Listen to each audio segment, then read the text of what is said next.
Bonjour et bienvenue. Aujourd'hui, on va s'intéresser de près à la reconversion professionnelle. Et on le fait à travers un exemple très précis, le métier de gestionnaire de paie. Et là, notre source donne un chiffre qui est assez brutal pour commencer. Ah oui, il est très parlant. Sur une classe d'une dizaine de personnes en formation, il n'y en a que 3 ou 4 qui deviennent vraiment gestionnaires de paie. C'est ça. On a un taux d'échec de plus de 60%. C'est énorme. Et la question, du coup, c'est pourquoi? On pourrait penser que c'est une histoire de chiffres, d'aptitude, mais Et non, justement, c'est ça qui est contre-intuitif. La source écarte tout de suite cette idée que ceux qui réussissent avaient déjà des prédispositions. d'accord. On voit des gens qui viennent de la vente, du social, de l'artisanat, enfin, vraiment de partout. Et ils réussissent. L'auteur dit que la différence se fait sur une seule chose, la capacité à se donner les moyens nécessaires pour réussir. D'accord, mais se donner les moyens, ça peut vite sonner un peu creux, non? Comme une formule de développement personnel. Concrètement, ça veut dire quoi? C'est une bonne question. En fait, c'est parce que la paix, ce n'est pas juste un métier technique. C'est un domaine avec une tolérance zéro pour l'erreur. Ah oui, c'est vrai. Et en plus, c'est en changement perpétuel.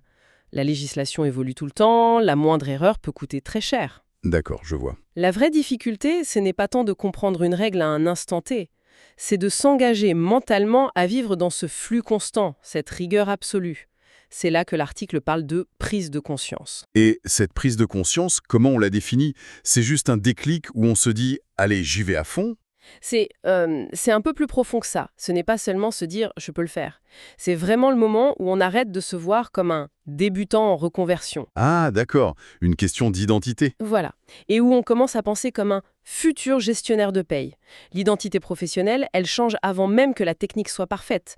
On adopte la posture. L'article le dit bien, il parle de développer une nouvelle façon de s'exprimer, de penser, de travailler. Exactement. Attends, mais ça va beaucoup plus loin qu'apprendre à utiliser un logiciel, là. Si on doit changer sa façon de penser, c'est presque un changement de vie, pas juste une nouvelle ligne sur un CV. C'est exactement ça. Prenons l'exemple de quelqu'un qui était commercial. Oui, Il ou elle était peut-être habitué à l'improvisation, à la négociation. Pour la paix, il faut apprendre à aimer la règle, la double vérification. la précision obsessionnelle, presque. Voilà. Ce n'est pas juste une nouvelle compétence, c'est une nouvelle tournure d'esprit. L'article insiste là-dessus, c'est un défi personnel qui demande un engagement total. Mais c'est une vision très centrée sur l'individu, non? On dirait qu'on met tout le poids du succès sur la détermination de la personne. Est-ce qu'on ne minimise pas un peu le rôle de la qualité de la formation, d'un bon tuteur, du soutien de l'entourage? C'est une excellente remarque. Et la source ne dit pas que ça ne compte pas, mais elle considère ces éléments comme secondaires en fait. Secondaires face à l'engagement personnel. C'est radical comme point de vue. Oui.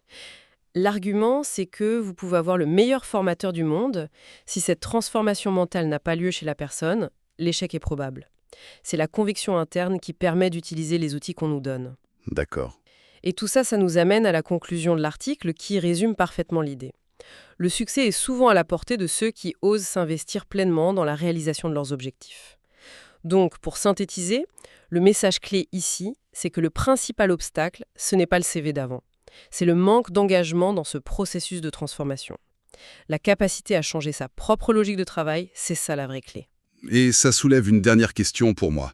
L'analyse se base sur un métier très encadré.